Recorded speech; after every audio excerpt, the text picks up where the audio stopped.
Hey everyone, welcome back to Teen Talk. Today we are diving into something so many of us struggle with confidence and self worth. Being a teenager comes with so many changes, pressure, and moments of self doubt. It's easy to compare ourselves to others or feel like we are not good enough. But how do we learn to trust ourselves and build confidence in who we are? I'm really excited to have Rahim Al with us today to share his journey. We are going to talk about his personal experiences, moments of self doubt, and what's helped him grow into a more confident version of himself. So let's go into it. Hey Rahim, welcome to Teen Talk. How are you doing? I'm doing well. Thanks for asking. I'm so happy to have you here today. The pleasure is all mine. To start off, can you tell us a little bit about yourself? My name is Rahim Al Hamwi. I'm from Syria. I lived most of my life there. Grew up in a humble environment. I think I like to say about myself that I was a sportsman, good in school, mostly like very busy. Generally, I didn't stay at home, but I was sort of a polite kid. Yeah. So, can I ask you a question? What does confidence mean to you? Okay. Throughout my experience, the definition of confidence really varies accordingly, right? For me, confidence is like bravery, right? So the ability to face your fears. All of us have fears. All of us are scared of something, which is really normal for us humans. But confidence is to face that regardless of the conditions. How did you get to that conclusion? Well, confidence is crucial. It's a key that we require in our life, right? I saw the implications of having confidence and not having confidence because it's a skill. It's not something that you're born with. The definition comes from a lot of experiences because as I mentioned before, I'm a sports guy. I played in the national team. I played in front of a whole audience. This requires a lot of confidence to go out there and perform. Also, same thing with speeches, maybe singing, all of these kind of stuff. Generally, think confidence boosts your performance, right? Yeah. Have you always felt confident, or was there a time when you struggled with self doubt? Can you share a moment that really challenged your self worth? Okay. Um, of course, as I mentioned before, confidence is not something that you are born with. It's a skill that you develop. It's something that is the product of a mixture between your approach and the environment that you're born in. Sometimes the environment may be repressing, and sometimes the environment be supportive. So it's a little bit of luck on both sides, but um, so for me, on a personal level, I would say that I went through a time where I was a little bit with low self-esteem, low confidence.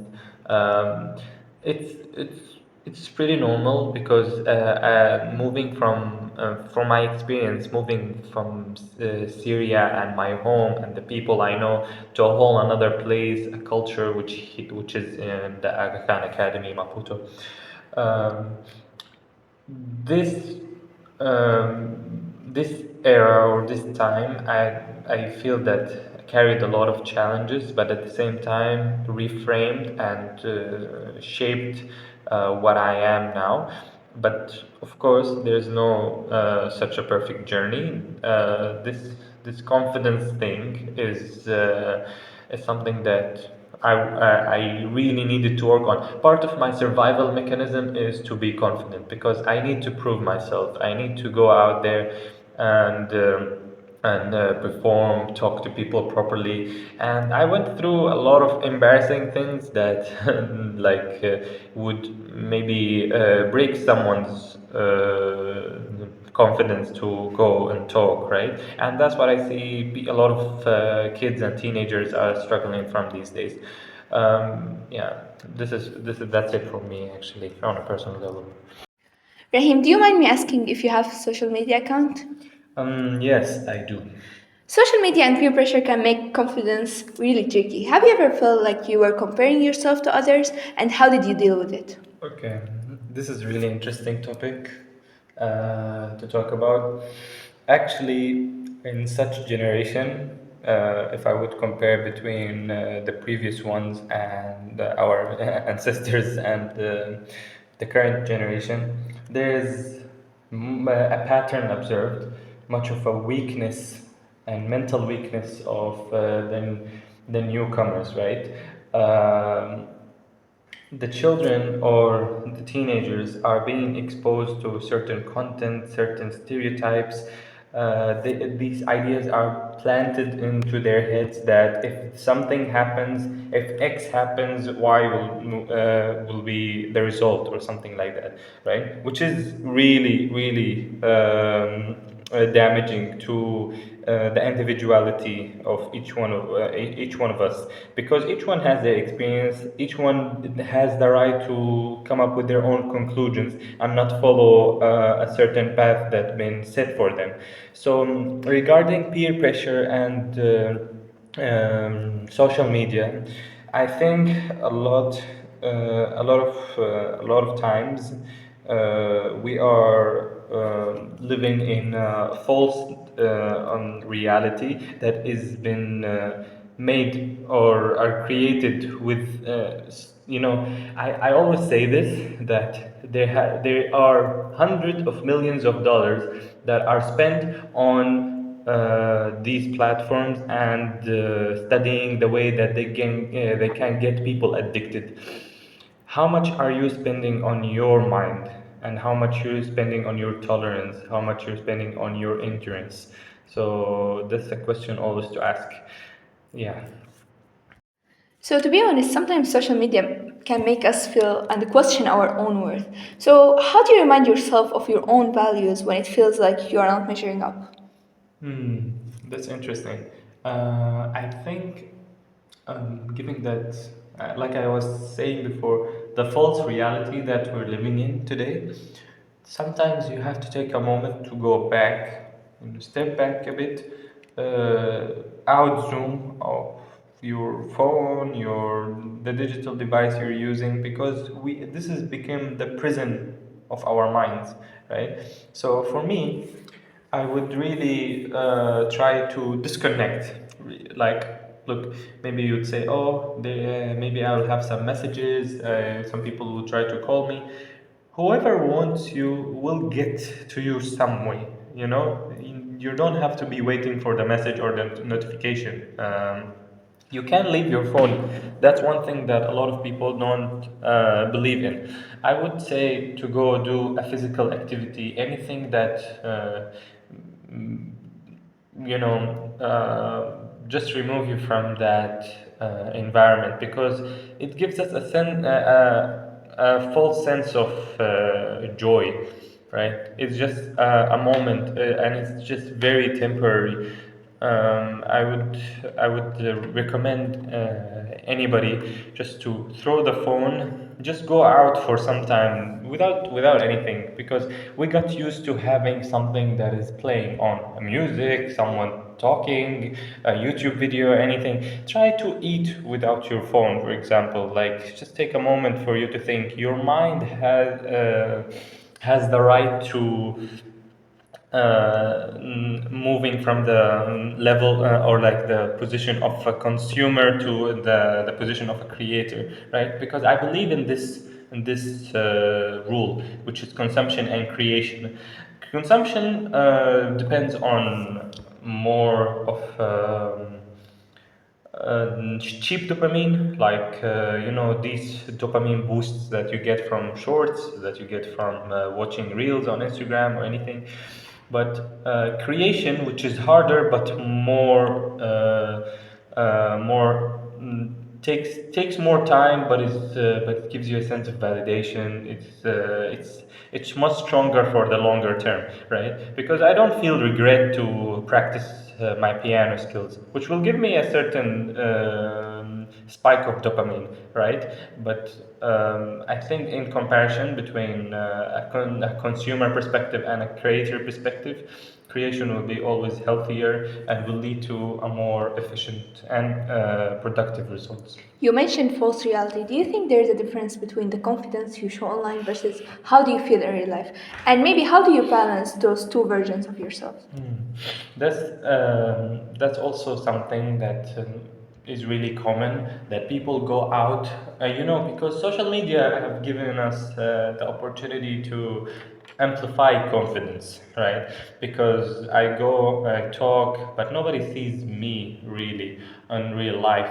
I'm just a man behind the keyboard talking about certain stuff. I can use profanities. I can use bad like content, for example, and criticizing people, which is really easy behind the keyboard because you're not feeling the tension with another human being, because we're humans, we are creatures of communication, right? The balance is a key word, and it's a key element in everything that we do in life. I think if I would take a moment to think about it, the feeling or your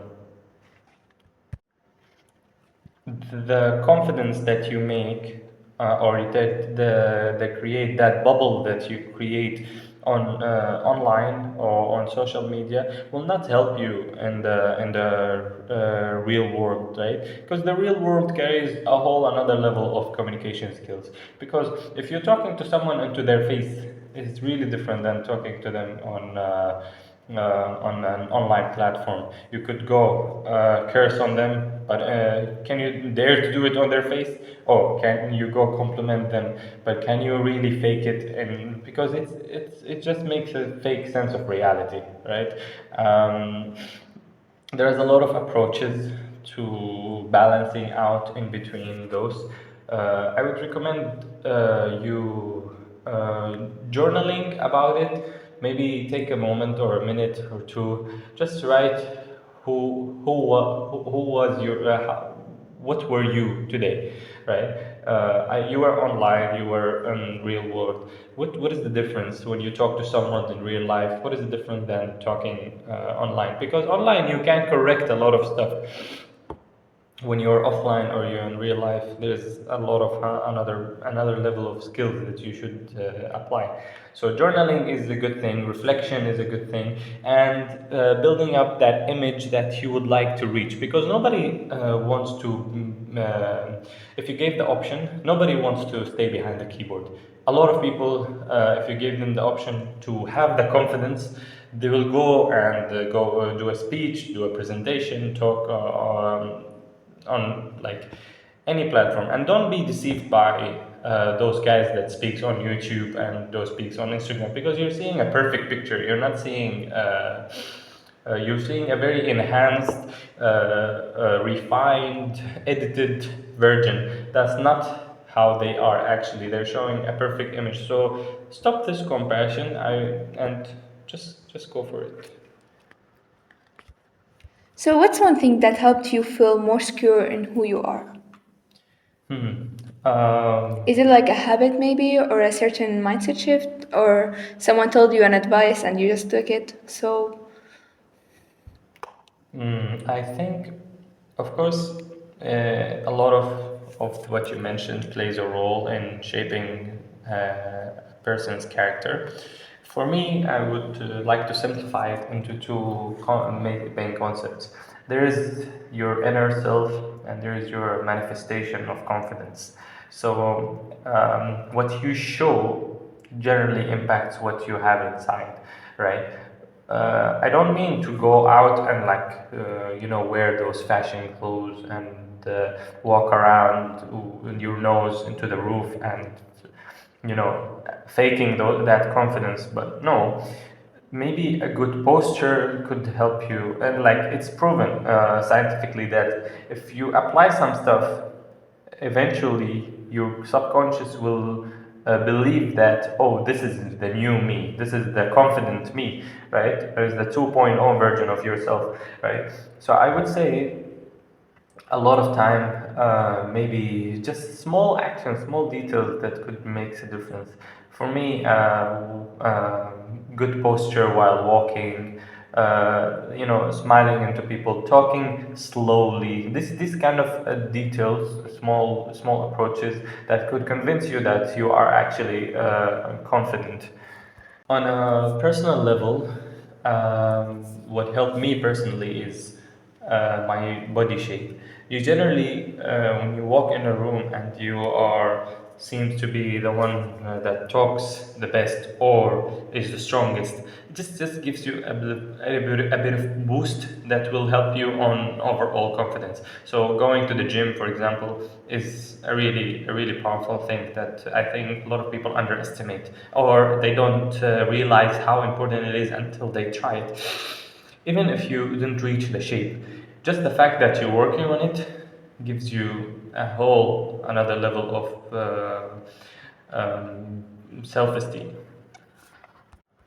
You have actually brought up the point that I was about to ask, which is inner self or the inner voice that comes from our mind. So, how do you deal sometimes with those moments when your inner voice or those negative self talk isn't that much kind to you? Hmm. So your consciousness, conscience, it's to a certain extent, um, it is important because it's your compass, your ethical, moral compass in life, and without it you won't work. So you need to neutralize it. You need to normalize this voice, right? Not to ignore it, but to and accept it as part of yourself, because this is you who's talking. It's not someone else, right? This is you don't have multiple brains in your head. It's just one. It's one personality that is developing, and this consciousness is one thing that is pulling you upwards, or could be pulling you down, right? You have to you have to identify, you have to be able to evaluate it, the role that it's playing in your life. For me, I'm a person who I would like to symbolize consciousness as a person with a formal suit and a tie, who's watching and observing me struggling in life, being beaten down by all the challenges and obstacles, and then they come to me and say, like, you did a bad job or something like that, right? So at some point I would like, oh, screw this guy. I don't want to listen to him, right? But at some point also, it's really important to understand that no one else is going to take you out of this. No one else is going to save you. You are, if you're vulnerable, you are responsible for it. If you're strong and protective, you are responsible for it. So it's you who's deciding and taking responsibility and taking those initiatives to improve your life is something that you should take and put in mind all the time. And this consciousness is a reminder for this. So if you want to look at it, it's always positive. Anything, even at the moment, if it feels bad and it feels like it's a burden, no, it's something to develop you later on. So, to end up, if you could give an advice to someone listening who feels like they are not good enough or struggling with confidence, what would you say to them? So I want to let you know, if you're going through all these struggles, you're not the first or the last one to go through, right? I would. A lot of people have been through this, and a lot of people have succeeded in escaping, or I would not say actually escaping. I would say growing and learning from that. Um, I want to say, like, to for you to have fun through this experience. You're gonna miss those days where you're facing those kind of challenges, because life's come. The older you grow, the bigger the challenges that you're gonna face. Your confidence is is a skill that you develop. So if you look at those guys on social media or the people around you, that oh, look at that guy, he talks. This comparison is invalid and it's not correct, because the only valid comparison is with yourself. What were you yesterday and where are you today? And are you satisfied with the percentage of growth that you see throughout those days? So lastly, I would say to for you to get into that mental lab where you created a person that you're proud of. Just look at the future, create that image of yourself that, oh, that's the person I want to become, or that's the person I'm becoming, right? It's not a dream, it's a reality that didn't come close, right? It's a future that is coming eventually. So focus on progress. Like nothing is perfect, and you can't be perfect, and nobody it is perfect, right? I'd say like take care of your body, because a healthy body is a healthy mind also. Yeah, that's it for me. Oh, I love that. Thank you so much, Rahim. It was an incredible conversation. I think so many of us can relate to what Rahim shared today: the ups and downs of self confidence, the struggle with self doubt, and the journey of learning to trust ourselves. Confidence is not something that just magically appears overnight, it's something we build step by step through the way we talk to ourselves, through the way that we handle challenges, and the way we choose to show up in our lives. If there is one thing to take away from this episode, it's not that confidence is about being perfect. It's about embracing who you are, flaws and all. It's about giving yourself grants on tough days and celebrating your wins no matter how small are they. And if you are feeling like you are not enough or that you don't measure up, just remember, you are already enough exactly as you are. I hope this conversation gave you something to think about or made you feel a little less alone in your journey. If this resonates with you, share it with a friend who might need to hear it too. And if you have your own experiences with confidence and self-worth that you would like to share, reach out. I would love to hear your thoughts. Thank you so much for turning in to Teens Talk. Keep being kind to yourself, keep it growing, and remember, your voice, your story, and your journey all matter. See you next time.